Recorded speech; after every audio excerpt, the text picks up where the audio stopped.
Hello students. ನಾವು ಇವತ್ತಿನ ಕ್ಲಾಸ್ನಲ್ಲಿ ನಿಮ್ಮ ಸೆಕೆಂಡ್ ಸೆಮಿಸ್ಟರ್ಗೆ ಸಂಬಂಧಪಟ್ಟಂತಹ ಇಂಗ್ಲಿಷ್ ವಿಷಯದ ಕರೆಕ್ಟ್ ದ ಫಾಲೋಯಿಂಗ್ ಗ್ರಾಮರನ್ನು ನೋಡೋಣ. ಅವರು ಸೆಂಟೆನ್ಸ್ ಕೊಟ್ಟಿರ್ತಾರೆ, ಅದರಲ್ಲಿ ಮಿಸ್ಟೇಕ್ಸ್ ಮಾಡಿರ್ತಾರೆ. ಆ ಮಿಸ್ಟೇಕ್ನ ಎರರ್ನ ಕಂಡುಹಿಡಿದು ನಾವು ಸರಿಪಡಿಸಿ ಬರೀಬೇಕಾಗಿರುತ್ತೆ. ಇದು ಮೆಥಡ್ ಆಗಿರುತ್ತೆ. ಕರೆಕ್ಟ್ ದ ಸೆಂಟೆನ್ಸ್ ಏನಿರುತ್ತಲ್ಲ, ಇದರಲ್ಲಿ ಒಂದೇ ರೀತಿ ಪ್ರಾಬ್ಲಮ್ಗಳು ಇರಲ್ಲ, ಡಿಫ್ರೆಂಟ್ ಆಗಿ ಕೊಟ್ಟಿರ್ತಾರೆ. ಯಾವ್ಯಾವ ಡಿಫ್ರೆಂಟ್ ಮೆಥಡ್ ನಿಮಗಿದೆ ಅದ್ರ ಬಗ್ಗೆ ಡಿಸ್ಕಷನ್ ಮಾಡೋಣ. ಮೊದಲಿಗೆ ಫಸ್ಟಿಗೆ ನೋಡೋಣ, ಆರ್ಟಿಕಲ್ಸ್ ಎರರ್ನ ನೋಡೋಣ. ಸೆಕೆಂಡ್ ಕ್ವಶನ್ ಟ್ಯಾಗ್ ಎರರ್ಸ್ನ ನೋಡೋಣ. First article error, second question tag error,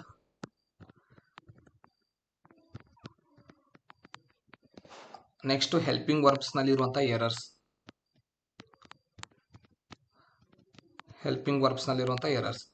ನಾವು ಒಟ್ಟು ಇದನ್ನು 2 ವಿಡಿಯೋದಲ್ಲಿ ಡಿಸ್ಕ್ರೈಬ್ ಮಾಡ್ತೀನಿ. ಈಗ ಈ 3 ಟೈಪ್ ಎರರ್ಸ್ನ ಇದರಲ್ಲಿರೋ ಎಷ್ಟು ಎಕ್ಸಾಂಪಲ್ಸ್ ಬಂದಿದೆ ಅದನ್ನ ಬಗ್ಗೆ ನೋಡೋಣ. ಈ ಕೊಟ್ಟಿರುವಂಥ ಈ 40 ಏನು ಲಿಸ್ಟ್ ಇದೆಯಲ್ಲ, ಈ ಲಿಸ್ಟ್ನಲ್ಲಿ ಇಲ್ಲಿ ತೊಗೊಂಡಿರುವಂಥ ಎಕ್ಸಾಂಪಲ್ ಏನಿದೆಯಲ್ಲ, ಇದರಲ್ಲಿನೇ ಪ್ರಶ್ನೆಗಳು ಬರ್ತವೆ. ಈ 40ರಲ್ಲಿನೇ ಪ್ರಶ್ನೆಗಳು ಬರ್ತವೆ. ಈ ಪ್ರಶ್ನೆಗಳಲ್ಲಿ ಯಾವುದು ಆರ್ಟಿಕಲ್ ಎರರ್, ಯಾವುದು ಕ್ವಶನ್ ಟ್ಯಾಗ್ ಎರರ್ಸ್, ಯಾವುದು ಹೆಲ್ಪಿಂಗ್ ವರ್ಬ್ ಎರರ್ಸ್, ಮೊದಲು ಅವನ್ನ ಸಾಲ್ವ್ ಮಾಡೋಣ. ಮೊದಲಿಗೆ ಆರ್ಟಿಕಲ್ಸ್ ಎರರ್ನ ಸ್ಟಾರ್ಟ್ ಮಾಡೋಣ. ಆರ್ಟಿಕಲ್ ಎರರ್ ಅಂದ್ರೆ ಏನು? ಅವ್ರು ಕೊಟ್ಟಿರುವಂಥ ಆರ್ಟಿಕಲ್ನಲ್ಲಿ ಮಿಸ್ಟೇಕ್ ಇರುತ್ತೆ. ಆರ್ಟಿಕಲ್ ಎರರ್ ಅಂದರೆ ಅವ್ರು ಕೊಟ್ಟಿರುವಂಥ ಆರ್ಟಿಕಲ್ನಲ್ಲಿ ಮಿಸ್ಟೇಕ್ ಮಾಡಿರ್ತಾರೆ. ಆ ಎರರ್ನ ನಾವು ಸರಿಪಡಿಸಿ ಬರೀಬೇಕಾಗಿರುತ್ತೆ. ಮೊದಲೇ ಪ್ರಶ್ನೆ ಏನಿದೆಯಲ್ಲ, ಅದು ಆರ್ಟಿಕಲ್ ಮೇಲೆ ಎರರ್ ಇದೆ. ಯಾವ್ಯಾವ ಆರ್ಟಿಕಲ್ ಅನ್ನು ಮೊದಲು ನಿಮ್ಗೆ ಗೊತ್ತಿರಬೇಕು. ಎ, ಆ್ಯನ್ ಮತ್ತು ದ ಇವನ್ನ ಆರ್ಟಿಕಲ್ ಅಂತ ಕರಿತೀವಿ. ಪ್ರಾಬ್ಲಮ್ನಲ್ಲಿ ಅವ್ರು ಕೊಟ್ಟಿರೋದು ಎ. ಯಾವಾಗ ಪ್ರಶ್ನೆಯಲ್ಲಿ ಎ ಆ್ಯಂಡ್ ದ ಯೂಸ್ ಮಾಡಿರ್ತಾರಲ್ಲ, ಅವಾಗ ಆರ್ಟಿಕಲ್ ಎರರ್ ಇದೆಯಾ ಚೆಕ್ ಮಾಡ್ಕೋಬೇಕು ಫಸ್ಟ್ ನೀವು. ಆರ್ಟಿಕಲ್ ಎರರ್ನ ಯಾವ ರೀತಿ ಫೈಂಡ್ ಮಾಡ್ತೀವಿ? ಅವರು ಎ ಕೊಟ್ಟಾಗ ಅದನ್ನು ಆ್ಯನ್ ಆಗುತ್ತಾ ಟ್ರೈ ಮಾಡ್ತೀವಿ. ಯಾವಾಗ ಅದು ಆ್ಯನ್ ಆಗಲ್ಲ, ಅದನ್ನು ದ ಆಗಿ ಕನ್ವರ್ಟ್ ಮಾಡ್ತೀವಿ. ಆ್ಯನ್ ಕೊಟ್ಟಿದ್ರಂದ್ರೆ ಎ ಆಗುತ್ತಾ ಟ್ರೈ ಮಾಡ್ತೀವಿ. ಎ ರೂಲ್ಸ್ ಪಾಸ್ ಆಗಲಿಲ್ಲ ಅಂದರೆ ದ ಆಗಿ ಕನ್ವರ್ಟ್ ಮಾಡ್ತೀವಿ. ಅವರು ಎ ಅಥವಾ ಆ್ಯನ್ ಅಂತ ಸೆಂಟೆನ್ಸ್ನಲ್ಲಿ ಕೊಟ್ಟರೆ ಅದು 100% ಆರ್ಟಿಕಲ್ ಎರರೇ ಇರುತ್ತೆ. ಎ ಅಥವಾ ಆ್ಯನ್ ಅನ್ನೋ ವರ್ಡ್ ಪ್ರಾಬ್ಲಮ್ನಲ್ಲಿ ಬಂದರೆ ಅದು ಆರ್ಟಿಕಲ್ ಎರರೇ ಆಗಿರುತ್ತೆ. ಈಗ ಇಲ್ಲಿ ಬಂದರೂ ಆ ವರ್ಡ್ ಯಾವುದಿದೆ, ಆರ್ಟಿಕಲ್ ಎ ಇದೆ. ಮೊದಲು ಅದು ಆ್ಯನ್ ಆಗುತ್ತಾ ಅಂತ ಚೆಕ್ ಮಾಡೋಣ. ಆ್ಯನ್ ಆತಂದರೆ ಆ್ಯನ್ ಹಚ್ಚಬೇಕು. ಆ್ಯನ್ ಆಗಿಲ್ಲ ಅಂದರೆ ದ ಆಗಿ ಕನ್ವರ್ಟ್ ಮಾಡಬೇಕು. ಆ್ಯನದ ರೂಲ್ಸ್ ಏನು? ಆ್ಯನ್ ಯಾವಾಗ ಬಳಸ್ತೀವಿ? ಓವೆಲ್ಸ್ ಇದ್ದಾಗ ಆ್ಯನ್ ಬಳಸ್ತೀವಿ. A E I O U vowels ಬಂದಿದ್ರೆ, A E I O U ಬಂದಿದ್ರೆ ಅವಾಗ ನಾವು ಆ್ಯನ್ ಬಳಸ್ತೀವಿ. ಮತ್ತು ಯಾವಾಗ ಆ್ಯನ್ ಬಳಸ್ತೀವಿ? ಆ್ಯನ್ ಎಚ್ ಸೈಲೆಂಟ್ ಆಗ್ತಿರ್ಬೇಕು. ಆನರ್, ಅವರ್ ಇಂಥ ಸ್ಪೆಲ್ಲಿಂಗ್ ಇರುವಂಥ ಎಚ್ ಸೈಲೆಂಟ್ ಆಗುವಂಥ ಶಬ್ದ ಇತ್ತಂದರೆ ಅವಾಗ ಆ್ಯನ್ ಬಳಸ್ತೀವಿ. ಮತ್ತೆ ಆ್ಯನ್ ಯಾವಾಗ ಬಳಸ್ತೀವಿ? ಎಕ್ಸ್ಪ್ಯಾಂಡ್ ಮಾಡೋ ವರ್ಡ್. ಫಾರ್ ಎಕ್ಸಾಂಪಲ್ ATM, ಇಷ್ಟು ವರ್ಡ್ ಕ್ಯಾಪಿಟಲ್ ಲೆಟರ್ ಒಳಗೆ ಇರಬೇಕು ಅಕ್ಷರ, ಅದಕ್ಕೆ ಎಕ್ಸ್ಪ್ಯಾಂಡ್ ವರ್ಡ್ ಅಂತ ಕರೀತಾರೆ. ಎಕ್ಸ್ಪ್ಯಾಂಡ್ ಮಾಡೋ ವರ್ಡ್ ಇದ್ರೆ ಆಟೋಮೇಟೆಡ್ ಟೆಲ್ಲರ್ ಮಷಿನ್, ATM. ಈ ಥರ ಬಂದರೆ ಅವಾಗ ಆ್ಯನ್ ಹಚ್ತೀವಿ. ಈ 3 ಕಂಡೀಷನ್ ಅದೇನಾದರೂ ಪಾಸ್ ಆದರೆ ಅವಾಗ ನಾವು ಅಲ್ಲಿ ಆ್ಯನ್ ಬಳಸ್ತೀವಿ. ಆ್ಯನ್ ಇದ್ದು ಈ 3 ಕಂಡೀಷನ್ ಒಳಗೆ ಯಾವ ಕಂಡೀಷನು ಇಲ್ಲ ಅಂದರೆ ಆಟೋಮೆಟಿಕ್ಕಾಗಿ ನಾವು ಚೇಂಜ್ ಮಾಡಿ ಅದನ್ನ ದ ಮಾಡ್ತೀವಿ. ಮೊದಲೇ ಪ್ರಶ್ನೆ ಒಳಗಿರೋದು he is reading a Mahabharat ಕೊಟ್ಟಿದ್ದಾರೆ. ಎ ಮುಂದಿರೋ ಶಬ್ದ ನೋಡ್ತೀವಿ, ಅಲ್ಲಿರೋ ವರ್ಡು ಮಹಾಭಾರತ್ ಇದೆ. ಅದ್ರ ಸ್ಟಾರ್ಟಿಂಗ್ ಅಲ್ಫಾಬೆಟ್ಟು ಓವೆಲ್ ಆಗಿಲ್ಲ, A E I O you ಆಗಿಲ್ಲ, ಎಮ್ ಇದೆ. First rules cancel. ಸೆಕೆಂಡ್ ಎಚ್ನೂ ಬಂದಿಲ್ಲ, ಅಲ್ಲಿ ಎಚ್ ಫಸ್ಟ್ ವರ್ಡ್ ಇದ್ದು ಅದು ಸೈಲೆಂಟ್ ಆಗ್ತಿರ್ಬೇಕು, ಅವಾಗ ನಾವು ಆ್ಯನ್ ಹಚ್ತೀವಿ. ಆ್ಯನ್ ಹಚ್ಚಕ್ಕೆ ಬರಲ್ಲ, ಎರಡನೇ ರೂಲ್ಸ್ನು ಪಾಸ್ ಆಗಲ್ಲ. ಥರ್ಡು ಕ್ಯಾಪಿಟಲ್ ಲೆಟರ್ ಒಳಗಿರಬೇಕು. ಮಹಾಭಾರತ ಸ್ಪೆಲ್ಲಿಂಗ್ ಕ್ಯಾಪಿಟಲ್ ಲೆಟರ್ ಒಳಗೆ ಇಷ್ಟು ಅಕ್ಷರ ಇಲ್ಲ, ಆ್ಯನ್ ಅಪ್ಲೈ ಆಗಲ್ಲ. ಆ್ಯನ್ ಅಪ್ಲೈ ಆಗಲ್ಲ ಅಂದರೆ ಅದನ್ನು ತೆಗೆದು ನಾವು ಏನು ಮಾಡ್ತೀವಿ? ದ. ಈಗ ಸೆಂಟೆನ್ಸ್ ಸರಿಪಡಿಸಿ ಬರೆದಾಗ ಏನಾಗುತ್ತೆ? ಹಿ is reading the Mahabharat. A ತೆಗೆದು ದ ಹಚ್ತಿದ್ದೀವಿ. ಯಾವಾಗ ಸೆಂಟೆನ್ಸ್ನಲ್ಲಿ ಅವರು ಎ ಅಥವಾ ಆ್ಯನ್ ಕೊಡ್ತಾರ, ನೀವು ಗ್ಯಾರಂಟಿ ಅವಾಗಲ್ಲೇ 100% ನಿಮ್ಗೆ ಗೊತ್ತಾಗಬೇಕು ಇದು ಆರ್ಟಿಕಲ್ ಎರರ್ ಇದೆ ಅಂತ. ಆರ್ಟಿಕಲ್ ಎರರ್ನ ನೀವು ಫೈಂಡ್ ಮಾಡಬೇಕಾದ್ರೆ ಏನೇನು ಫಾಲೋ ಮಾಡಬೇಕು? ಮೊದಲೆದ್ದು ಎ ಇದ್ದಿದ್ದು ಆ್ಯನ್ ಆಗುತ್ತಾ ಚೆಕ್ ಮಾಡಬೇಕು. ಆ್ಯನ್ ಯಾವಾಗ ಯೂಸ್ ಮಾಡ್ತೀವಿ? A E I O you alphabet ಇರಬೇಕು ಆರ್ಟಿಕಲ್ ಮುಂದೆ. ಬಿಟ್ಟರೆ ಎಚ್ ಇದ್ದು ಅದು ಸೈಲೆಂಟ್ ಆಗ್ತಿರ್ಬೇಕು. ಬಿಟ್ಟರೆ ಎಕ್ಸ್ಪ್ಯಾಂಡ್ ಮಾಡೋ ವರ್ಡ್ ಅಂದರೆ ಅಕ್ಷರ ಎಲ್ಲ ಕ್ಯಾಪಿಟಲ್ ಲೆಟರ್ ಒಳಗಿರಬೇಕು, ಅವಾಗ ಅದಕ್ಕೆ ಆ್ಯನ್ ಅಂತ ಹಚ್ತೀವಿ. ಈ 3 ಕಂಡೀಷನ್ ಪಾಸ್ ಆಗಲಿಲ್ಲ ಅಂದ್ರೆ ಏನು ಮಾಡಬೇಕು? ದ. ಈಗ ಆನ್ಸರ್ ಏನಾಗುತ್ತೆ? ಹಿ is reading the Mahabharat. A ತೆಗೆದ ನಾವು ಆ್ಯನ್ ಚೆಕ್ ಮಾಡಿದ್ವಿ, ಆ್ಯನ್ ಆಗಲಿಲ್ಲ, ಅವಾಗ ದ ಹಚ್ಚಿದ್ವಿ. ನೆಕ್ಸ್ಟ್ ಇದರಲ್ಲಿ 22nd ಕ್ವಶನ್ ಇದೆ, ಆರ್ಟಿಕಲ್.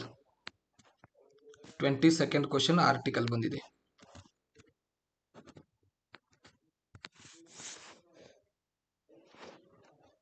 22nd ಕ್ವಶನ್ ಅಲ್ಲಿ ಎ ಬಂದಿದೆ. ಯಾವ ಸೆಂಟೆನ್ಸ್ನಲ್ಲಿ ಎ ಆ್ಯಂಡ್ ದ ಬರುತ್ತೆ ಸೊ ಎ ಆ್ಯಂಡ್ ಬಂದರೆ ದ ಅಲ್ಲ, ಎ ಅಥವಾ ಆ್ಯನ್ ಅಂತ ಬಂದರೆ ಅಲ್ಲಿ ಆರ್ಟಿಕಲ್ ಎರರ್ ಇರೋ ಚಾನ್ಸಸ್ ಜಾಸ್ತಿ ಇರುತ್ತೆ, ಅಥವಾ ಆಲ್ಮೋಸ್ಟ್ ಆರ್ಟಿಕಲ್ ಎರರೇ ಇರುತ್ತೆ. So Ganga is a Holi river ಅವ್ರು ಕೊಟ್ಟಿದ್ದಾರೆ. ಸೊ ಎ ಇದ್ದಿದ್ದು ನಾವು ಆ್ಯನ್ ಆಗುತ್ತಾ ಅಂತ ಚೆಕ್ ಮಾಡ್ತೀವಿ. ಫಸ್ಟ್ ಕಂಡೀಷನ್ ಏನು ಹೇಳಿದ್ದೆ ನಾನು, A E I O U ಇರಬೇಕು, ಅಲ್ಫಾಬೆಟ್ ಆರ್ಟಿಕಲ್ ಮುಂದೆ A E I O U ಇರಬೇಕು. ಸೊ ಇಲ್ಲಿ ಎ ಮುಂದೆ ಇರೋ ವರ್ಡು ಎಚ್ ಇದೆ, A E I O U vowels ಬಂದಿಲ್ಲ. ಸೆಕೆಂಡ್ ರೂಲ್ಸ್ ಆ್ಯನ್ ಯಾವಾಗ ಹಚ್ತೀವಿ ನಾವು, ಎಚ್ ಇದ್ದು ಅದು ಸೈಲೆಂಟ್ ಆಗ್ತಿರ್ಬೇಕು. ಸೊ ಇಲ್ಲಿ ಸೈಲೆಂಟ್ ಆಗ್ತಿಲ್ಲ, ಹೋಲಿ ಅಂತ ಓದ್ತೀವಿ, ಎಚ್ ಅನ್ನು ಸಮೇತ ಓದ್ತೀವಿ. ಕೆಲವೊಂದಿಷ್ಟು ಶಬ್ದಗಳಿಗೆ ಎಚ್ ಸೈಲೆಂಟ್ ಆಗುತ್ತೆ. For example honour, honest, hour, so ಇಂಥ ಶಬ್ದಗಳಿಗೆ ನಾವು ಓದ್ತೀವಿ. ಸೊ ಈ ಪ್ರಶ್ನೆಯಲ್ಲಿ ಆ್ಯನ್ ಹಚ್ಚಕ್ಕೆ ಬರಲ್ಲ, ಎಚ್ ಇದ್ರೂ ಸೈಲೆಂಟ್ ಆಗಲ್ಲ ಅದು. ನಂತರದಲ್ಲಿ ಮೂರನೇ ರೂಲ್ಸ್ ಏನು ಹೇಳಿದೆ, ಮುಂದಿರೋ ವರ್ಡ್ ಪೂರ್ತಿ ಕ್ಯಾಪಿಟಲ್ ಅಕ್ಷರ ಇರಬೇಕು, ಶಬ್ದದೊಳಗಿರೋ ಎಲ್ಲ ಆಲ್ಫಾಬೆಟ್ಸು ಕ್ಯಾಪಿಟಲ್ ಲೆಟರ್ ಇರಬೇಕು, ಅದು ಎಕ್ಸ್ಪ್ಯಾಂಡ್ ವರ್ಡ್ ಆಗಿರಬೇಕು. ಸೊ ಅದು ಅಲ್ಲ. ಸೊ ಈ ಮೂರು ಕಂಡೀಷನ್ ಪಾಸ್ ಆಗಲ್ಲ. ಆಟೋಮೆಟಿಕ್ ಆಗಿ ನಾವು ಎ ತೆಗೆದು ಅದನ್ನ ಏನು ಮಾಡ್ತೀವಿ, ದ ಮಾಡ್ತೀವಿ. ಸೊ ಈಗ answer Ganga is the holy river. ನಂತರದಲ್ಲಿ 38ನೇ ಪ್ರಶ್ನೆ ಮತ್ತು 39ನೇ ಪ್ರಶ್ನೆಗಳು ಆರ್ಟಿಕಲ್ ಎರರ್ ಆಗಿವೆ. ಸೊ ಅಗೇನ್ ಸೇಮ್ ಬಂದಿದೆ ಅದು. Bible is a holy book. So ಅವ್ರು ಕೊಟ್ಟಿರೋದು ಎ. ಸೊ ನಾವು ಎ ಇದ್ದಿದ್ದನ್ನ ಆ್ಯನ್ ಆಗುತ್ತಾ ಚೆಕ್ ಮಾಡ್ತೀವಿ. ಎ ಮುಂದಿರೋ ಶಬ್ದ A E I O U ಆಗಿದ್ದರೆ ಆ್ಯನ್ ಮಾಡಬೇಕು. A E I O U ಇಲ್ಲ, ಎಚ್ ಇದೆ. ಎಚ್ ಇದ್ದೋದು ಸೈಲೆಂಟ್ ಆಗ್ತಿರ್ಬೇಕು, ಎಚ್ ಇದೆ ಬಟ್ ಸೈಲೆಂಟ್ ಆಗ್ತಾ ಇಲ್ಲ, ಹೋಲಿ ಅಂತ ಓದ್ತೀವಿ. ಸೊ ಅವಾಗಲೂ ಬರಲ್ಲ. ಇನ್ನು ಆ್ಯನ್ ಹಚ್ಬೇಕಂದ್ರೆ ಮೂರನೇ ಕಂಡೀಷನ್, ಮುಂದಿರೋ ಅಕ್ಷರ ಪೂರ್ತಿ ಕ್ಯಾಪಿಟಲ್ ಲೆಟರ್ ಆಗಿರಬೇಕು. ಸೊ ಕ್ಯಾಪಿಟಲ್ ಲೆಟರ್ ಆಗಿಲ್ಲ. ಸೊ ಆದ್ದರಿಂದ ನಾವು ಈಗ ಇದನ್ನು ಎ ಬದಲಿ ಆ್ಯನ್ ಹಚ್ಚೋ ಬದಲಿ ನಾವು ದ ಮಾಡ್ತೀವಿ. ಎ ಇದ್ದಿದ್ದು ಆ್ಯನ್ ಆಗಬೇಕು, ಆಗುತ್ತೋ ಏನೋ ಚೆಕ್ ಮಾಡ್ತೀವಿ, ಆಗಿಲ್ಲ ಅಂದರೆ ದ ಮಾಡ್ತೀವಿ. ಸೊ ನಾನು ಈಗ answer Bible is the holy book. ನಂತರದಲ್ಲಿ 39ನೇ ಪ್ರಶ್ನೆಯಲ್ಲಿ ಆ್ಯನ್ ಬಂದಿದೆ. ಸೊ ಆ್ಯನ್ ಬಂದಾಗ ನಾವು ಎ ಆಗುತ್ತಾ ಚೆಕ್ ಮಾಡ್ತೀವಿ. ಸೊ ನಾ ಈಗ ಮೂರು ರೂಲ್ಸ್ ಏನು ಹೇಳಿದ್ದೆ, ಎ ಇದ್ದಿದ್ದನ್ನ ಆ್ಯನ್ ಆಗಿ ಕನ್ವರ್ಟ್ ಮಾಡೋದು ಹೇಳಿದ್ದೆ.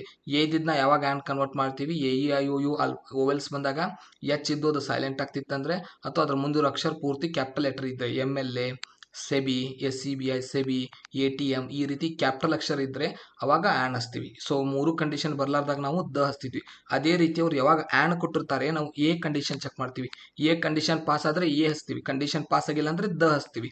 ಸೊ ಈಗಿರೋ 39ನೇ ಪ್ರಶ್ನೆಯಲ್ಲಿ ಏನಿದೆ, this is an useful suggestion ಅಂತ ಕೊಟ್ಟಿದ್ದಾರೆ. ಸೊ ನಾವು ಯಾವಾಗ ಎ ಬಳಸ್ತೀವಿ ಅದು ಗೊತ್ತಿರಬೇಕು. ಮೊದಲು ಅಪ್ರಿಷಿಯೇಷನ್ ಮಾಡುವಾಗ ಎನ ಬಳಸ್ತೀವಿ. For example good, best, smart, nice, beautiful ಎಲ್ಲ ಹೊಗಳು ಶಬ್ದಗಳಿಗೆ. ಸೊ ಹೊಗಳು ಶಬ್ದಗಳಿಗೆಲ್ಲ ನಾವು ಎ ಬಳಸ್ತೀವಿ. Appreciation, best, nice, beautiful, smart, good, better, ಬೇಕಾದ ವರ್ಡ್ ಇರಲಿ, ಅದು ಹೊಗಳು ಶಬ್ದ ಆಗಿತ್ತಂದರೆ ಎ ಬಳಸ್ತೀವಿ. ಸೆಕೆಂಡ್ ಎ ಎಲ್ಲಿ ಬಳಸ್ತೀವಿ, ನ್ಯೂಮರಿಕಲ್ ಸೆನ್ಸ್, ನಂಬರ್ ಇದ್ದಾಗ. ₹1 note, A ₹1 note. So next number in sense ಇದ್ದಾಗ. ಸೊ ಸೆನ್ಸ್ ಆಫ್ ನಂಬರ್ ಅಂದರೆ ಏನು, ಸೆಂಟೆನ್ಸ್ ಮುಂದೆ ಆರ್ಟಿಕಲ್ ಆಗುತ್ತಲೇ ನೆಕ್ಸ್ಟ್ ಯಾವ ವರ್ಡು ಇರಲ್ಲ, ಓನ್ಲಿ ಒಂದೇ ವರ್ಡ್ ಇರುತ್ತೆ, ಅದು ಸಿಂಗುಲರ್ ಆಗಿರುತ್ತೆ. For example pen, table, book, ಅದ್ರ ಮುಂದೆ ಮತ್ತೆ ಸೆಂಟೆನ್ಸ್ ಬರಬಾರ್ದು, ಯಾವುದೇ ವರ್ಡಿಗೆ ಎಂಡ್ ಆಗ್ತಿರ್ಬೇಕು, ಅದು ಸಿಂಗುಲರ್ ಇರಬೇಕು, ಎಸ್ ಇರಬಾರ್ದು ಅಲ್ಲಿ. ಪೆನ್ಸ್, ಟೇಬಲ್ಸ್ ಅಂತ ಎಸ್ ಇರಬಾರ್ದು, ಸಿಂಗುಲರ್ ಆಗಿರಬೇಕು. Pen, table, book, ball, letter, message ಒಂದೇ ವರ್ಡ್ ಇರಬೇಕು ಅವಾಗ. ನೆಕ್ಸ್ಟು ಸೆನ್ಸ್ ಇದನ್ನು ನೋಡ್ತೀವಿ. ಕೊನೆಯದಾಗಿ ಅದೇನಾದರೂ ಯದಿಂದ ಉಚ್ಚಾರ ಹಾಕಿದ್ರೆ, ಕನ್ನಡದೊಳಗೆ ಅದನ್ನ ಉಚ್ಚಾರ ಮಾಡಿದರೆ ಯ ಉಚ್ಚಾರ ಆಗ್ತಿರ್ಬೇಕು, ಅವಾಗ ಎ ಬಳಸ್ತೀವಿ. ಸೊ ಇವು 4 ಕಂಡೀಷನ್ ಇದೆ. ಸೊ ಆ್ಯನ್ ಮುಂದಿರೋ ವರ್ಡು ಯೂಸ್ಫುಲ್, ಹೊಗಳು ಶಬ್ದ ಇದೆ. ಅಪ್ರಿಷಿಯೇಷನ್, ಅಥವಾ ಅದನ್ನು ಕನ್ನಡದಲ್ಲಿ ಬರೆದ್ರೆ ಯೂಸ್ಫುಲ್ ನಾವು ಹೆಂಗೆ ಬರಿತೀವಿ, ಸೊ ಯೂಸ್ಫುಲ್. ಸೊ ಕನ್ನಡದಲ್ಲಿ ಇದನ್ನು ಬರೆದ್ರೆ ಯ ಉಚ್ಚಾರ ಆಗುತ್ತೆ. ಸೊ ಇದು ಆ್ಯನ್ ಹೋಗಿ ಏನಾಗಬೇಕು, ಎ ಆಗಬೇಕು. ಬೈ ಚಾನ್ಸ್ ಇಲ್ಲಿರೋ 4 ಕಂಡೀಷನ್ ಇವೇನಾದರೂ ಪಾಸ್ ಆಗ್ತಿದ್ದಿಲ್ಲ ಅಂದರೆ, ಅದು ಹೊಗಳು ಶಬ್ದ ಆಗಿರಲಿಲ್ಲ ಅಂದರೆ, ಅದು ನಂಬರ್ ಆಗಿರಲಿಲ್ಲ ಅಂದರೆ, ಅದು ಸೆನ್ಸ್ ಆಗಿದ್ದಿಲ್ಲ ಅಂದರೆ, ಅಥವಾ ಅದು ಯ ಉಚ್ಚಾರ ಆಗ್ತಿದ್ದಿಲ್ಲ ಅಂದರೆ ಅವಾಗ ನಾವು ದ ಹಚ್ತಿದ್ವಿ. ಸೊ ಇವು ಒಟ್ಟು 4 ಪ್ರಶ್ನೆಗಳು ಏನಿವೆ ಇವು ಆರ್ಟಿಕಲ್ ಎರರ್ ಇವೆ. ಸೊ ಇವುಗಳನ್ನ ಬಿಟ್ಟು ಹೊರಗಿನ ಕ್ವಶನ್ ಹಾಕ್ರೆ ಅವ್ರು ಕೇಳಲ್ಲ. ಸೊ ನೀವು ರೂಲ್ಸ್ ಆದರೂ ನೋಡ್ಕೋರಿ, ಅಥವಾ ಈ ಕ್ವಶನ್ ಆದರೂ ಕರೆಕ್ಟಾಗಿ ನೆನಪಿಟ್ಕೋರಿ. ಈಗ ಆರ್ಟಿಕಲ್ ಎರರ್ನ ನಾನು ಕಂಪ್ಲೀಟ್ ಮಾಡಿದೆ. ಯಾವ್ಯಾವ ಪ್ರಶ್ನೆಗಳಿಗೆ ಆರ್ಟಿಕಲ್ ಬಂದಿತ್ತಂದರೆ 1, 22, 38, 39 ಇವು 4 ಪ್ರಶ್ನೆಗಳು. 1, 22, 38, 39 ಈ ಪ್ರಶ್ನೆಗಳು ಆರ್ಟಿಕಲ್ ಎರರ್ಸ್ ಮೇಲೆ ಇವೆ.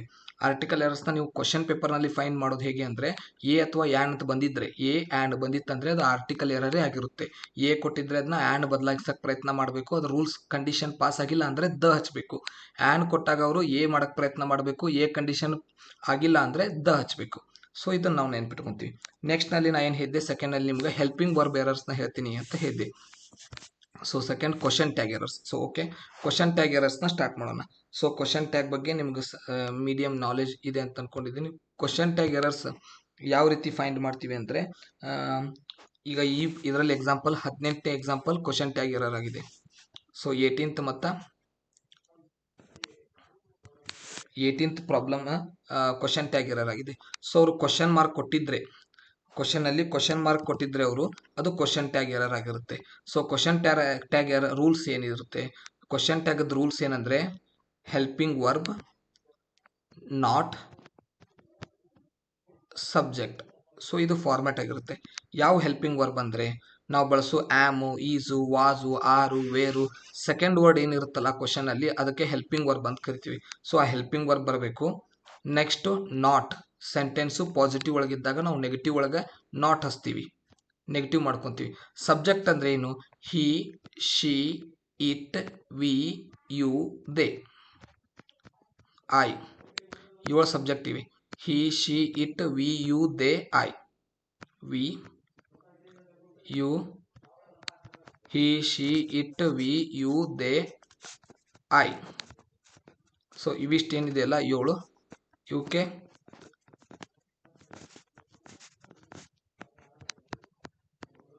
ಇವು ಸಬ್ಜೆಕ್ಟ್ ಆಗಿವೆ. ಸೊ ಕ್ವಶನ್ ಟ್ಯಾಗ್ ರೂಲ್ಸ್ ಏನಿದೆ, ಮೊದಲು ಹೆಲ್ಪಿಂಗ್ ವರ್ಬ್ ಬರಬೇಕು.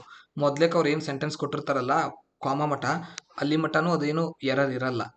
ಕಾಮ ಆಗಿಂದ ಅಥವಾ ಫುಲ್ ಸ್ಟಾಪ್ ಆಗಿಂದ ನಿಮ್ದು ಹೆಲ್ಪ್ ಎರರ್ ಸ್ಟಾರ್ಟು. ಸೊ ಯಾವಾಗಲೂ ಕ್ವಶನ್ ಟ್ಯಾಗಿಗೆ ನಾವು ಫುಲ್ ಸ್ಟಾಪ್ ಇಡಲ್ಲ, ಕಾಮ ಹಾಕ್ತೀವಿ. ಕಾಮ ಆಗಿಂದ ಏನು ಸೆಂಟೆನ್ಸ್ ಬರುತ್ತಲ್ಲ ಅಲ್ಲಿ ನಾವು ಮಿಸ್ಟೇಕ್ಸ್ನ ಹುಡುಕಬೇಕು. ಸೊ ಮೊದಲೇದು ಈಸ್ ಇದೆ. ಸೊ ಇದರಲ್ಲಿ ಸೆಕೆಂಡ್ ವರ್ಡ್ ಏನಿದೆ, is. So helping verb is same ಬಂದಿದೆ. ಸಮ್ ಟೈಮ್ಸ್ ಇಲ್ಲಿ ಈಸ್ ಕೊಟ್ಟು ಇಲ್ಲಿ ವಾಸ್ ಕೊಟ್ಟಿರ್ತಾರೆ ಕ್ವಶನ್ ಇರುವಲ್ಲಿ. ಈಸ್ ಇದ್ದು ಅಲ್ಲಿ ಸೆಂಟೆನ್ಸ್ ಒಳಗೆ ಈಸ್ ಕೊಟ್ಟು ಕ್ವಶನ್ ಮುಂದೆ ವಾಸ್ ಕೊಟ್ಟಿರ್ತಾರೆ.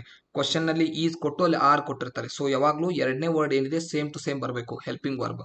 ನೆಕ್ಸ್ಟ್ ನಾಟ್ ಶಬ್ದ ಬರಬೇಕು. ಇದರಲ್ಲಿ ನಾಟ್ ಬಂದಿಲ್ಲ, ಸೊ ನಾವು ನಾಟ್ನ ಹಚ್ತೀವಿ. ಇದರಲ್ಲಿ ಮಿಸ್ಟೇಕು ನಾಟ್. ನೆಕ್ಸ್ಟ್ ಸಬ್ಜೆಕ್ಟ್ ಅಂತ ಇದೆ. ಸಬ್ಜೆಕ್ಟ್ 7 ಇವೆ. ಅದರಲ್ಲಿ ಫಸ್ಟ್ ವರ್ಡ್ ನೋಡ್ಕೋಬೇಕು. ಸಬ್ಜೆಕ್ಟ್ಗೆ ಫಸ್ಟ್ ವರ್ಡ್ ನೋಡ್ಕೋಬೇಕು. ರವಿ, ರವಿ ಏನಿದ್ದಾನೆ ಬಾಯ್, ಬಾಯ್ಗೆ ಏನು ಹಚ್ತೀವಿ, ಹಿ. ಅದು ಬಾಯ್ ಹೆಸರಾಗಿದ್ದರೆ ಹಿ, ಗರ್ಲ್ ಹೆಸರಾಗಿದ್ದರೆ ಶಿ, ವಸ್ತು ಹೆಸರಾಗಿದ್ದರೆ ಇಟ್. ಉಳಿದಿದ್ದೇನಿದೆ ಅಲ್ಲ ಇವು ವಿ, ಯು, ದೇ ಅವರೆಲ್ಲ ಅವರೇ ಕೊಟ್ಟಿರ್ತಾರೆ. ಇದರಲ್ಲಿ ವಿನೇ ಕೊಟ್ಟಿರ್ತಾರೆ, ಯುನೇ ಕೊಟ್ಟಿರ್ತಾರೆ, ದೇ. ಹಿ, ಶಿ, ಇಟ್ ಅಷ್ಟೇ ನಾವು ಚೆಕ್ ಮಾಡೋದು ಸಬ್ಜೆಕ್ಟ್ನಲ್ಲಿ. ಸೊ ಹೆಲ್ಪಿಂಗ್ ಕ್ವಶನ್ ಟ್ಯಾಗ್ ಎರರ್ಸ್ನಲ್ಲಿ ನಮ್ದು ರೂಲ್ಸ್ ಏನು ಮೊದಲು ಗೊತ್ತಿರಬೇಕು. ಕಾಮಾ ಮಟನು ಮಿಸ್ಟೇಕ್ಸ್ ಇರಲ್ಲ. ಕಾಮ ಆದ ನಂತರ ಕ್ವಶನ್ ಟ್ಯಾಗ್ ಬರುತ್ತೆ. ಸೊ ಕ್ವಶನ್ ಟ್ಯಾಗ್ ಎರರ್ ಪ್ರಶ್ನೆ ಅಂತ ನೀವು ಕ್ವಶನ್ ಪೇಪರ್ನಲ್ಲಿ ಹೆಂಗೆ ಕಂಡು ಹಿಡಿತೀರಿ, ಯಾವುದಕ್ಕೆ ಅವರು ಕ್ವಶನ್ ಮಾರ್ಕ್ ಹಾಕಿರ್ತಾರೆ ಅದು ಕ್ವಶನ್ ಟ್ಯಾಗ್ ಎರರ್ ಆಗಿರುತ್ತೆ.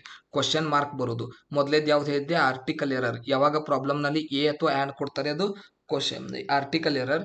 ಯಾವಾಗ ಅವರು ಪ್ರಶ್ನೆಯಲ್ಲಿ ಇದನ್ನ ಏನು ಕ್ವಶನ್ ಮಾರ್ಕ್ ಕೊಟ್ಟಿರ್ತಾರೆ ಅದು question tag error. Question tag ಎರರ್ನ ಸಾಲ್ವ್ ಮಾಡೋದು ಹೆಂಗಂತ ಗೊತ್ತಾಯ್ತು. ಮೊದಲು ಹೆಲ್ಪಿಂಗ್ ವರ್ಬ್ ಬರಬೇಕು. ಎಷ್ಟನೇ ವರ್ಡ್ ಹೆಲ್ಪಿಂಗ್ ವರ್ಬ್ ಇರುತ್ತೆ ಪ್ರಶ್ನೆಯಲ್ಲಿ, ಸೆಕೆಂಡ್ ವರ್ಡ್ ಅದು ಸೇಮ್ ಬಂದಿರಬೇಕು. ಇದರಲ್ಲಿ ಸೇಮ್ ಬಂದಿದೆ, ಈಸ್ ಆಸ್ ಇಟ್ ಈಸ್ ಬಂದಿದೆ. ನಂತರದಲ್ಲಿ ನೆಗೆಟಿವ್ ಆಗಬೇಕು, ನಾಟ್ ಶಬ್ದ ಬರಬೇಕು. ನಾಟ್ ಶಬ್ದ ಮಿಸ್ ಮಾಡಿದ್ದಾರೆ ಈಸ್ ಆಗಿಂದ, ನಾವು ನಾಟ್ ಹಚ್ಚಿದ್ವಿ. ಸಬ್ಜೆಕ್ಟ್ ಬಾಯ್ ಹೆಸರಾಗಿದ್ದರೆ ಹಿ ಬರಬೇಕು, ಗರ್ಲ್ ಹೆಸರಾಗಿದ್ದರೆ ಫಸ್ಟ್ ವರ್ಡ್ ಬಾಯ್ ಹೆಸರಾಗಿದ್ದರೆ ಹಿ ಬರಬೇಕು, ಗರ್ಲ್ ಆಗಿದ್ರೆ ಶಿ ಬರಬೇಕು, ವಸ್ತು ಆಗಿದ್ರೆ ಇಟ್ ಬರಬೇಕು. ಸೊ ಇವನ್ ಬಿಟ್ಟು ಉಳಿದಿದ್ದು ಏನು ಸಬ್ಜೆಕ್ಟ್ ಅದಲ್ಲ 7 ಸಬ್ಜೆಕ್ಟ್, ಅವು ಆಸ್ ಇಟ್ ಈಸ್ ವರ್ಡೇ ಕೊಡ್ತಾರೆ. ನಂತರದಲ್ಲಿ ಇನ್ನೊಂದು ಇದರೊಳಗೆ ಎಕ್ಸಾಂಪಲ್ ಇದೆ. ಕ್ವಶನ್ ಟ್ಯಾಗಿಗೆ 34 ಕ್ವಶನ್ ಕೂಡ ಕ್ವಶನ್ ಟ್ಯಾಗ್ ಎರರ್ಗೆ ಸಂಬಂಧಪಟ್ಟಿದ್ದಿದೆ. ಸೊ ಅದನ್ನೊಂದು ನೋಡೋಣ.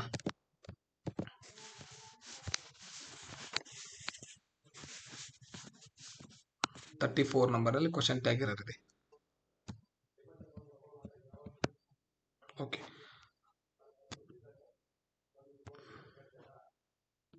34 she is A nice girl isn't she. So question mark ಇದೆ, ರೈಟ್. ಇದು ಕ್ವಶನ್ ಟ್ಯಾಗ್ ಎರರು. ಏನು ಹೇಳಿದ್ದೆ ನಾನು, ಮೊದಲು ಹೆಲ್ಪಿಂಗ್ ವರ್ಬ್ ಬರಬೇಕು, ಸೆಕೆಂಡ್ ವರ್ಡ್ ಸೇಮ್ ಬಂದಿರಬೇಕು, ಮುಂದೆ ಸೇಮ್ ಬಂದಿದೆ ಈಸ್. ನಾಟ್ ಶಬ್ದ ಬರಬೇಕು, ಆಗಲೇ ನಾಟ್ ಮಿಸ್ ಮಾಡಿದ್ರು, ನಾಟ್ ಕರೆಕ್ಟ್ ಮಾಡಿದ್ವಿ. ಈಗ ಫಸ್ಟ್ ವರ್ಡ್ ಏನಿದೆ ಸಬ್ಜೆಕ್ಟು ಶಿ, ಇಲ್ಲಿ ಬರೆದಿರೋದು ಏನವರು ಹಿ. ಸೊ ಅವ್ರು ತಪ್ಪಿರೋದು ಹಿ ತೆಗೆದು ನಾವು ಶಿ ಮಾಡಬೇಕು. ಸೊ ಇದಿಷ್ಟು ಕ್ವಶನ್ ಟ್ಯಾಗ್ ಎರರ್. ನಂತರದಲ್ಲಿ ನಿಮ್ಗೆ ಏನು ಹೇಳ್ತೆ ಅಂತ ಹೇಳಿದ್ದೆ ನಾನು, 2 ಕ್ವಶನ್ ಟ್ಯಾಗ್ ಎರರ್ ಬಂದಿವೆ. ಎಕ್ಸಾಂಪಲ್ಸ್ ಇವು. ನಂತರದಲ್ಲಿ ಈಗ ಥರ್ಡ್ ಏನು ಹೇಳ್ತೇನೆ ಅಂತ ಹೇಳಿದ್ದೆ, ಹೆಲ್ಪಿಂಗ್ ವರ್ಬ್ ಎರರ್ ಹೇಳ್ತೇನೆ ಅಂತ ಹೇಳಿದ್ದೆ. ಸೊ ಹೆಲ್ಪಿಂಗ್ ವರ್ಬ್, ಈಗ ಹೆಲ್ಪಿಂಗ್ ವರ್ಬ್ ಚೆಕ್ ಮಾಡೋಣ. ಯಾವ್ಯಾವುದರಲ್ಲಿದೆ, 4ನೇದರಲ್ಲಿ ಹೆಲ್ಪಿಂಗ್ ವರ್ಬ್ ಪ್ರಾಬ್ಲಮ್ ಇದೆ.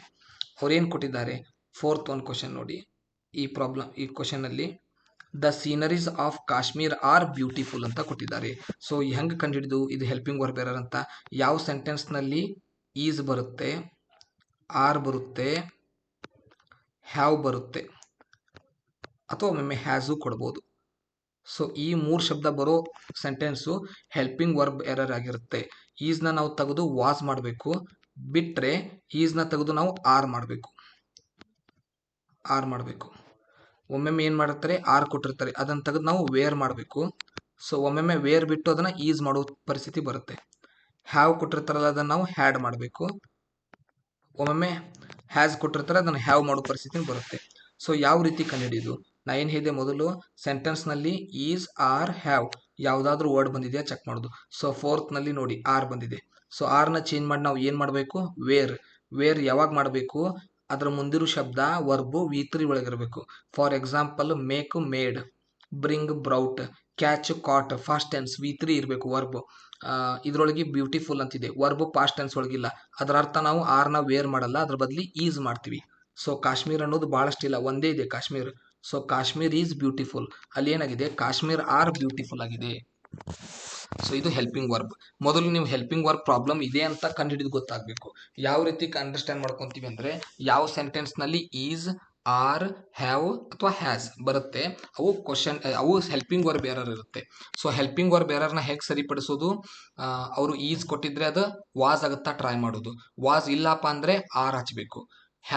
ಕ್ವಶನ್ ಒಳಗೆ ಆರ್ ಕೊಟ್ಟಿದ್ರೆ ಅದು ವೇರ್ ಆಗುತ್ತಾ ಟ್ರೈ ಮಾಡೋದು. ವೇರ್ ಆಗಲ್ಲ ಅಂದರೆ ನಾವು ಈಸ್ ಹಚ್ಚಬೇಕು. ಹ್ಯಾವ್ ಇದ್ದಿದ್ದ ಹ್ಯಾಸ್ ಇಲ್ಲ ಅಂದರೆ ಹ್ಯಾಡ್. ಈ ರೀತಿ ನಾವು ಪ್ರಯತ್ನ ಮಾಡ್ತೀವಿ.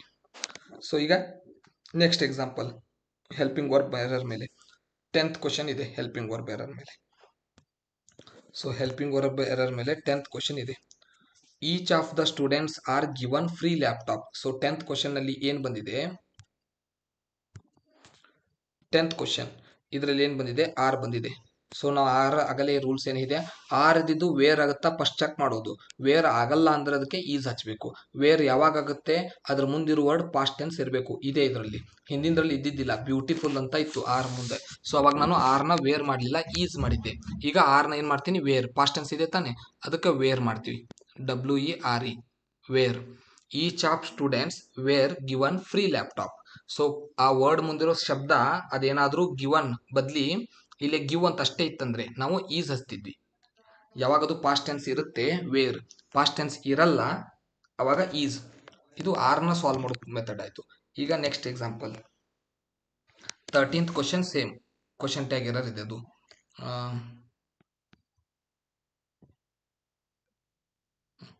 ಈಸ್ ಇದೆ. ಸೊ ಈಸ್ ಇದ್ದಿದ್ನ ವಾಸ್ ಮಾಡ್ತೀವಿ. He was one of a greatest teacher. Okay, ವರ್ಬ್ನ ನೋಡ್ತೀವಿ, ವರ್ಬ ಅಥವಾ ಅದರ ಹಿಂದಿರೋ ಸಬ್ಜೆಕ್ಟ್ ನೋಡ್ತೀವಿ. ಪ್ಲೂರಲ್ ಆಗಿದ್ರೆ ವೇರು, ಇಲ್ಲ ಅಂದ್ರೆ ವಾಸ್. ನೆಕ್ಸ್ಟ್ 13 ಆಗಿಂದ ಇದರಲ್ಲಿ ಎಕ್ಸಾಂಪಲ್ 15 ಚೆಕ್ ಮಾಡ್ತೀವಿ. ಸೊ ಅದು 15 ಅಗೇನ್ ಇಲ್ಲಿ ಆರ್ ಕೊಟ್ಟಿದ್ದಾರೆ, ಆರ್. ಸೊ ಆರ್ ಇದ್ದಿದ್ದ ವೇರ್ ಯಾವಾಗ ಮಾಡ್ತೀವಿ? ಅದ್ರ ಮುಂದಿರೋ ಶಬ್ದ ಪಾಸ್ಟ್ ಟೆನ್ಸ್ ಒಳಗಿರ್ಬೇಕು. ಅಲ್ಲಿ ಪ್ರೆಸೆಂಟ್ ಇದೆ, ಪ್ರೆಸೆಂಟೆಡ್ ಅಂತಿಲ್ಲ. ಸೊ ವೇರ್ ಮಾಡಕ್ ಬರಲ್ಲ. ಸೊ ವೇರ್ ಮಾಡಕ್ ಬರಲ್ಲ ಅಂದ್ರೆ ಏನ್ ಹಚ್ತೀವಿ ಅಂತ ಇದ್ದೆ? ಈಸ್ ಹಚ್ತೀವಿ ಅಂತ ಹೇಳಿದ್ದೆ. Neither the students nor the teacher is present, not are, is present. Teacher ಒಬ್ಬರೇ ಇದ್ದಾರೆ, teacher is present. So next 15th ಆಗಿಂದ ಇದರಲ್ಲಿ ಯಾವುದಿದೆ ಎಕ್ಸಾಂಪಲ್? 24th ಇದೆ. ಸೊ 24th ಇದರಲ್ಲಿ ಎಕ್ಸಾಂಪಲ್ ಆಗಿದೆ ಹೆಲ್ಪಿಂಗ್ ವರ್ಬ್ಗೆ. One of my relatives are working abroad. So again ಏನು ಬಂದಿದೆ? ಇಲ್ಲಿ ಆರ್ ಬಂದಿದೆ. ಸೊ ಆರ್ ಇದ್ ನಾವು ವೇರ್ ಯಾವಾಗ ಮಾಡ್ತೀವಿ? ಮುಂದಿರೋ ಶಬ್ದ ಪಾಸ್ಟ್ ಟೆನ್ಸ್ ನಲ್ಲಿ ಇರಬೇಕು. ಇಲ್ಲ, ವರ್ಕಿಂಗ್ ಇದೆ, ವರ್ಕ್ಡ್ ಅಂತಿಲ್ಲ, ವರ್ಕಿಂಗ್ ಇದೆ. ಅದನ್ನ ತೆಗೆದು ಏನ್ ಮಾಡ್ತೀವಿ? ಆರ್ ಇದ್ದಿದ್ದು ವೇರ್ ಟ್ರೈ ಮಾಡ್ತೀವಿ. ವೇರ್ ಆಗಲ್ಲ ಅಂದ್ರೆ ಈಸ್ ಹಚ್ತೀವಿ. ಈಗ ವೇರ್ ಆಗಲ್ಲ, ಪಾಸ್ಟ್ ಟೆನ್ಸ್ ಇಲ್ಲ. One of my relatives is working abroad. ಒಬ್ಬರೇ ಅವ್ರ ರಿಲೇಟಿವ್ ಅಬ್ರಾಡ್ ನಲ್ಲಿ ಕೆಲಸ ಮಾಡ್ತಿರೋದು. ರಿಲೇಟಿವ್ಸ್ ಒಳಗೆ ಒಬ್ರು. ಸೊ ಒಬ್ರು ಅಂದ್ರೆ ಈಸ್ ಬಳಸ್ಬೇಕು ಅದಕ್ಕೆ. ನೆಕ್ಸ್ಟ್ 27th ಇದೆ. There are fishes in the pond. So ಅವ್ರು ಕೊಟ್ಟಿರೋದು ವರ್ಡ್ ಆರ್ ಅಂತ ಕೊಟ್ಟಿದ್ದಾರೆ. ಸೊ ಇದ್ರ ಮುಂದಿರೋ ವರ್ಡ್ ಪಾಸ್ಟ್ ಟೆನ್ಸ್ ಒಳಗೆ ಇಲ್ಲ, ವೇರ್ ಹಚ್ಚಕ್ ಬರಲ್ಲ, ಈಸ್ ಹಚ್ತೀವಿ. There is fishes in the pond. Pond ಇರೋದು ಒಂದೇ, ಫಿಶಸ್ ಎಷ್ಟೋ ಇರಲಿ, ಪಾಂಡ್ ಇರೋದು ಒಂದೇ. So there is fishes in the pond. ನಂತರದಲ್ಲಿ 30 36 ಎಕ್ಸಾಂಪಲ್ ಅದೇ 30 ಇದೆ. Next MK Gandhi is called as the Mahatma by Indians. So ಅವ್ರು ಏನು ಕೊಟ್ಟಿದ್ದಾರೆ? ಈಸ್. ಈಗ ಏನು ಹೇಳಿದ್ದೆ ನಾನು ರೂಲ್ಸು, ಅವರು ಪ್ರಾಬ್ಲಮ್ನಲ್ಲಿ ಆರ್ ಅಂತ ಕೊಟ್ಟಿದ್ದಾಗ ನಾವು ವೇರ್ ಆಗುತ್ತಾ ಟ್ರೈ ಮಾಡ್ತೀವಿ. ವೇರ್ ಆಗಿಲ್ಲ ಅಂದ್ರೆ ಈಸ್ ಹಚ್ತೀವಿ. ಅವರು ಈಸ್ ಕೊಟ್ಟಾಗ ನಾವು ಅದು ವಾಸ್ ಆಗುತ್ತಾ ಟ್ರೈ ಮಾಡ್ತೀವಿ. ವಾಸ್ ಯಾವಾಗ ಹಚ್ಚಬೇಕು? ಮುಂದಿನ ವರ್ಡ್ ಪಾಸ್ಟ್ ಟೆನ್ಸ್ ಇರಬೇಕು, ಇದೆ. So was. ಬೈ ಚಾನ್ಸ್ ಅದೇನಾದ್ರೂ ಪಾಸ್ಟ್ ಟೆನ್ಸ್ ಇದ್ದಿದ್ದಿಲ್ಲ ಅಂದ್ರೆ ಆರ್ ಹಚ್ಚಬೇಕು. ಮೇನ್ ಇವೆರಡೇ ರೂಲ್ಸು. ನಿಮ್ಮ ಹೆಲ್ಪಿಂಗ್ ವರ್ಬಿಗೆ ಎರಡೇ ಬೇಕು. ಆರ್ ಕೊಟ್ಟಿದ್ರೆ ಅದನ್ನ ವೇರ್ ಮಾಡಕ್ ಟ್ರೈ ಮಾಡಬೇಕು, ವೇರ್ ಇಲ್ಲ ಅಂದ್ರೆ ಈಸ್ ಹಚ್ಬೇಕು. ಅವರು ಈಸ್ ಕೊಟ್ಟಾಗ ನಾವು ಅದನ್ನ ಆರ್ ಆಗಿ ಟ್ರೈ ಮಾಡಬೇಕು, ಆಗಿಲ್ಲ ಅಂದ್ರೆ ವಾಸ್ ಆಗಿ ಟ್ರೈ ಮಾಡಬೇಕು, ಆಗಿಲ್ಲ ಅಂದ್ರೆ ಆರ್ ಹಚ್ಚಬೇಕು. ಸೊ ಈಸ್ ಇದ್ದಿದ್ದು ವಾಸ್ ಯಾಕಾಗುತ್ತೆ, ವರ್ಬು ಪಾಸ್ಟ್ ಟೆನ್ಸ್ ಒಳಗಿದೆ. M K. Gandhi was called as the Mahatma by Indians. Next ಇದರಲ್ಲಿರೋ ಎರರ್ಸ್ ಎಕ್ಸಾಂಪಲ್ 38 ಅಲ್ಲ, 36 ಇದೆ. 35 ಮತ್ತು 36 ಈ ವರ್ಬಿಗೆ ಸಂಬಂಧಪಟ್ಟಂತ ಹೆಲ್ಪಿಂಗ್ ವರ್ಬ್ಗೆ ಮಿಸ್ಟೇಕ್ ಇದೆ.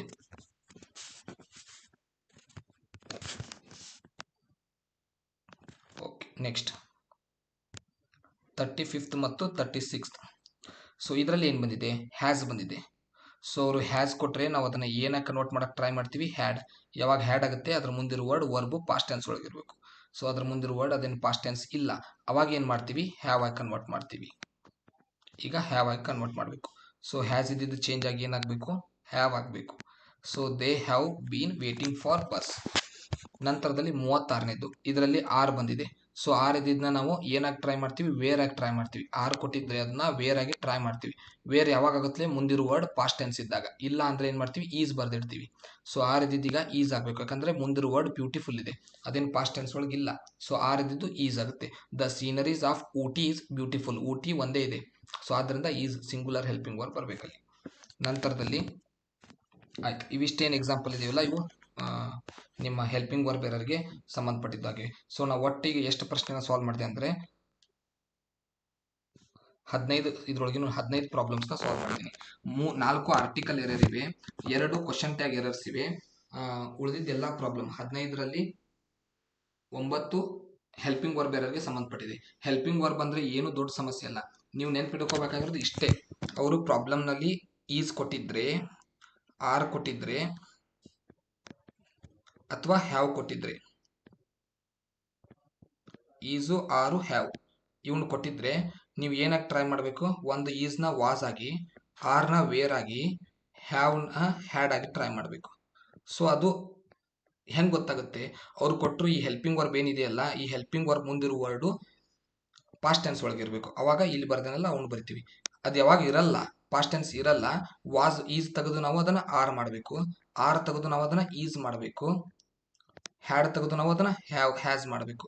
ಸೊ ಇದು ಆನ್ಸರ್. 3 ಹೆಲ್ಪಿಂಗ್ ವರ್ಬ್ ರೂಲ್ಸ್ನ ನೆನ್ಪಿಟ್ರೆ ಇದ್ರ 9 ಕ್ವಶನ್ ಅನ್ನ ನೀವು ಸಾಲ್ವ್ ಮಾಡ್ಬೋದು. ಆರ್ಟಿಕಲ್ಸ್ 4 ಪ್ರಾಬ್ಲಮ್ ಇವೆ, 2 ಕ್ವಶನ್ ಟ್ಯಾಗ್ ಎರರ್ಸ್ ಇವೆ. ಸೊ ನೆಕ್ಸ್ಟ್ ಪಾರ್ಟ್ನಲ್ಲಿ ಇನ್ನು ಉಳಿದಿದ್ದ ಮೆಥಡ್ ಅನ್ನು ಹೇಳ್ತೀನಿ. ಒಟ್ಟು 9 ಮೆಥಡ್ ಆಗುತ್ತೆ ಎರರ್ಸ್ನ ಕಂಡುಹಿಡಿದು, 3 ಕಂಪ್ಲೀಟ್ ಮಾಡಿದ್ದೀನಿ. Thank you.